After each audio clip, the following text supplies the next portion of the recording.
Day on your newspaper review in Idea Television, and like we always do, we're going through some newspaper headlines. I am Jacobs Deborah, and the first newspaper front page we'll be looking at is the Blueprint front page, where we see that EFCC grills ex-Sokoto government over 189 billion cash withdrawal. We also see the big headline where NAF kills over 400 bandits in Zamfara forest air raid.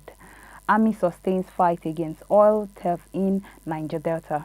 We also see that Blueprint harps on strong Niger-China betrayal relation, and a home-based S-Eagle in make of duel against Sudan. The next newspaper front page we'll be looking at is the Tribune newspaper front page, where we see that the DSS arraigns 5 over 2022 Owo church killing. That story can be found in page 3, and the big headline is double standard justice must be fair, equal, Obi says in page 4. We also see that tinted permit police extend enforcement till October 2nd. And in page 3, we see that Nigerian's health sector funded 90% domestically, says minister. And in page 6, UBA unveils ramped growth website. And in health, page 25, of the front page, we see that FDA approves new eye drops that can fix the eyesight without glasses. Now, moving to the next newspaper front page is the Daily Trust newspaper front page, where we see that World Bank approve $300 million to support IDPs in northern Nigeria. Beside it, we see that 5 months after federal government ban, another tanker explodes in Kaduna State. And also, Boko Haram kills 3 soldiers, adopts schoolgirl in Borno State. And the big headline, we see that EFCC detains Tambuwal and invites ex-governor Emeka Ihedolo. Beneath it, we see another Katsina local government interpeace deal with bandits. And the little headline, we see that we killed many bandits in Zamfara. Military comes out to say. And passenger recommended for assaulting airline staff.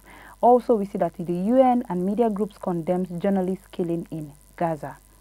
The next newspaper front page we'll be looking at is the Guardian newspaper front page, where we see the big headline stating that glitches and extortion as police insist on new tinted permits shifts deadline. We also see the panel chides NCOs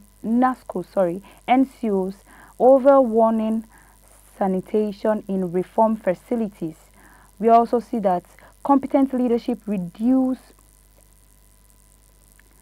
Argentina's poverty rate from 52% to 38.1% in 2 years, says Obi in page 3 of that newspaper front page. And we also see beneath it that NYC versus Ray, Vengeful Act says Labour Party. NYSC versus Ray, Vengeful Act says Labour Party as a lawyer threatens lawsuits. Beneath it in page 7, we see that Oyibanji sacks commissioner and others in Ekiti cabinet reshuffle. And beside it in page 6, we see that ADC accuses EFCC of witch hunts as the tribunal heard over alleged 189 billion naira branch. We also see We also see beneath it in page 30 that protest rocks Yaliwata as gunmen kills 3 in fresh attack. The next newspaper front page we'll be looking at is the Daily Times newspaper, where we see blind physically challenged group crippled activists at Lagos Airport in page 2. And the next newspaper, most important newspaper for today. In fact, this newspaper holds a lot of things we're going to be talking about relating to other newspaper headlines. And the first news we'll be looking at is the panic in ADC as EFCC grows after key members. We see that politics in Nigeria has just got hotter as the worthy of prime time, the smile image of the nation's biggest political blockbusters has been packed and raided by the EFCC in a steering role, not only a friction but upholding its rights. Now there's a panic in and among this cabinet of the ADC, the Democratic Congress the African Democratic Congress as EFC swoops in and holds key figures of the opposition party aiming to unseat President Bola Ahmed Tinubu in 2027. The latest headline grapper. Former Sokoto Governor Aminu Tabawa grilled over the jaw-dropping 189 billion cash withdrawal scandal alleged to him in branch of anti-money laundering law. The ADC isn't keeping quiet, accusing EFCC of selective persecution and acting as the political attack dog for the ruling party. But EFCC has fired back, calling the claims ridiculous and damning them to produce a tangible evidence. As if that wasn't enough drama, cracks down are showing inside the coalition, even as Peter Obi Camps has accused ADC of sidelining its members while former local government Ariwami Adebode has publicly pledged allegiance to Tinubu, squashing rumors of governorship run in ADC. With political alliance shifting like the desert storm, the road of 2027 is already looking like a political thriller. If our politics in Nigeria is now based on what you can do and what you have and what you don't have. But before we continue on this newspaper review, we'll be having our guest join us, Barrister. Let me be very cautious, Barrister Damisi. Good morning, sir.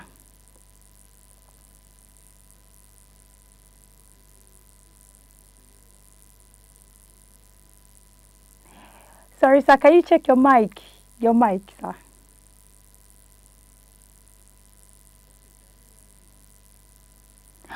Okay, we'll come back to that. We'll be moving to the next story on that same front page, where the federal government generates 5.21 trillion from oil sales in the half quarter. From black gold to bold goals in Nigerian oil sector, we see that in just 6 months of 2025, the federal government through the Nigerian Upstream Petroleum Regulatory Commission has pumped in a whopping 5.21 trillion from oil and gas and other activities that nearly half of the year record, that nearly hits half of the year's record in 12.2 trillion naira hauls. But this twist is being looked at and is impressive, but still only the third of the year ambition, even as 15 trillion naira is at the target. The NUPRC says that it has a game plan, but the industry expert warns on squeezing companies too hard for revenue, that it could kill the goose that lays the golden egg, pushing investors away from them to a friendlier other companies. And we also see that security issues and devastatement as the squish or pollution of drive are also weighing down the production, threatening future earnings. And still, the NUPRC boss, Benga Komolafe, insists that the commission isn't intimidated, promising for a strategic push on the heat of the 2025 goal of 12.2 trillion naira whole. With Nigerian government oil industry keep flowing strong and starting to run on fumes. Now the question is, will this continue through the second half of the year? Because I think the second half of the year will actually determine if all of this good information is actually going to be good information. Like someone would actually say, said, your good is determined by what you did last. So we want to see what will happen with our oil and gas sector in the coming second half of this year, before the end of 2025. I don't know if our guest is joining us. We'll be moving to the next headline, where the World Bank approves 12.88 trillion loans in Nigeria in 2 years. The World Bank has approved a total $8.40 billion, that is 12.89 trillion naira, in fresh loans to Nigerians over the past 2 years, according to the data obtained from bank official website. The approval covering June 2023 and August 2025 and August 2025 cut across 15 projects in energy, education, healthcare, rural infrastructure, as well as governance. Now the question is on everybody's lips is What has the money been used for? The money that has been borrowed for between these 2 years, the year of June 2023 down to 2025 August, the money that has been loaned to them, what has the money been used for? And what is the money being used for? Now, the next newspaper front page we'll be looking at, and the story on everybody's lips, is the Vanguard newspaper, where the Ibom Air female passenger rampage and ignites selective justice uproar.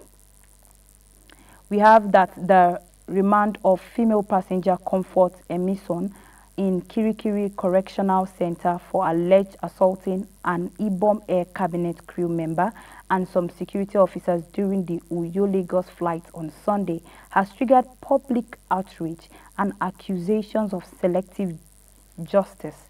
Viral videos captures Emison slapping and kicking the airline hostess and airport officials, including the female hostess, after she allegedly refused to repeat that the passenger was maltreated. Obi said the treatment meted out on Emison was worse than the punishment inflicted on Wusi Ayode, who engaged in an altercation of VALJet staff on air officials at Nnamdi Azikiwe Airport, Abuja last week. In both developments, we indicate that there is a double standard position of Nigerian justice system. In his word, it is unfortunate and dishonorable drama to witness an air to have brought this particular scene on the media. I want to start by sincerely apologizing to the Ibom Air crew who was assaulted by Miss Comfort Emison. We just, as a society, learn to uphold good conduct and character as a true measure of success and decent living. However, I must equally strongly condemn this treatment meted out on the Yoguma. Stripping her publicly is not only unnecessary but abhorrent and is of high insecurity and abuse of agencies. Now, this case is not just about the young woman. Peter Obi has come out to say this is a misplace of justice in Nigeria. But we stop to ask the question, is this really a misplace of justice in Nigeria, or is this justice being served as it's supposed to be? Do drop your comments on what you think about this particular situation. We'll be moving next to our New Telegraph newspaper front page, where we see that Babachir Lawal, I want Nigerian Tinubu, would sideline non-Yoruba supporters. You also see that airline operators impose on no-fly live ban on unruly Ibom Air passengers. We also see in the Nation front page newspaper that EFCC detains Tambuwal over suspicious withdrawal of 189 billion. Operative begins interrogation of the ex-governor and will hunt down every statement ADC has come out to say. Unruly passenger recommended in Kirikiri. We also see that Ogun State government Daniel Row over land escalates. And beside it, we see that federal government reconstitutes board of EFCC hype. The next news we'll be looking at, and our last news for today, is our tech news, where we see that Trump hold high-stake meeting in Intel CEO after calling for his resignation. So on the 8th of this month, we heard that Trump asked the Intel CEO to put out his resignation letter. And yes, at yesterday, we heard that the Intel CEO went to visit Trump at the White House, and this is the out product. It said the US President Donald Trump has met with the Intel CEO Lee Butan on August 11. That was yesterday, shortly after demanding Tan's resignation due to the concerns of his investment in Chinese firms and some linked China military. Despite the call for resignation, Trump praised Tan's success and described it as a very interesting meeting. Tan, who has been CEO for about 6 months, is working to retrieve the Intel's fortune for making strategic changes amid finance and competition in the AI chip sector. The meeting also included some Secretary and as well as top position people in the White House. This means that although that Trump had publicly criticized and called for the resignation of the CEO Lee Butan because of the concerns over the investment in Chinese firm, but however has called off this resignation due to the open and giving chance of the Lee Butan to see what he can do, especially if it is important in the movement of technology when it comes to the US government. The next newspaper we'll be looking at, is the Trump opens door to sales of version of NVIDIA next generation AI chips in China. We see that the US President Donald Trump hinted at allowing NVIDIA to sell a less powerful version of its next-gen Blackwell AI chips to China amidst ongoing tension over tech and security. Trump described the chips as 30% to 50% downgraded version and revealed the new deal where NVIDIA and AMD will pay the US government 15% of their revenue from Chinese sales. This move has sparked concerns among US policymakers worried about China and if they could get leverage to this technology to boost AI military cabinets. NVIDIA confirmed it following the US rule for global markets, while the US official says the sales do not compromise national security. The agreement marks a rare instance for direct government involvement in corporate revenue and exports. The US government has broad authority to regulate and export sensitive technologies, especially advanced semiconductors of AI chips, through the agencies like Commerce Department as well as Treasury. This control has aimed and helped in preventing rivalries like the Chinese people and from gaining access into technology and could enhance their military or economic power. We see that Trump has actually come out to sell a less, will I say less important or less powerful chip to Chinese people due to the importance of US economic power as well as military power over China. And this stops, I stop to wonder because of the fight between, or let's say the back and front between Chinese people and Trump, or the Chinese president and Trump, with going beyond this particular news. We've been seeing a toe back and front between China and the US, and the question on our minds, and I'm very sure it's the same question laying on every other person's mind, is what is the real fight behind this? Is this about technology? Is this about security? Or is this more than just the particular fight we are seeing on the news? Is this something that has to come to personal fights? We want to know your comments. We would like you to drop them in the comment section. So now we've come to an end of our newspaper headlines review.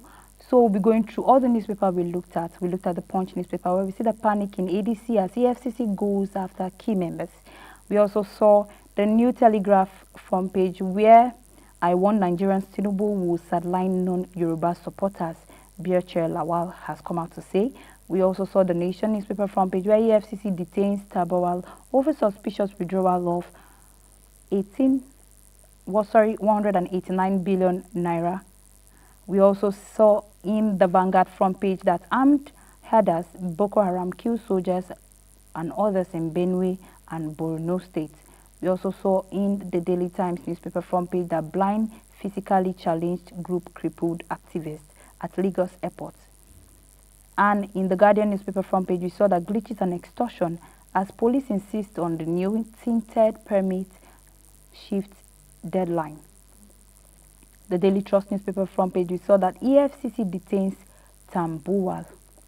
And in Tribune front page newspaper, we see that its double standard justice must be fair and equal, Obi has come out to say.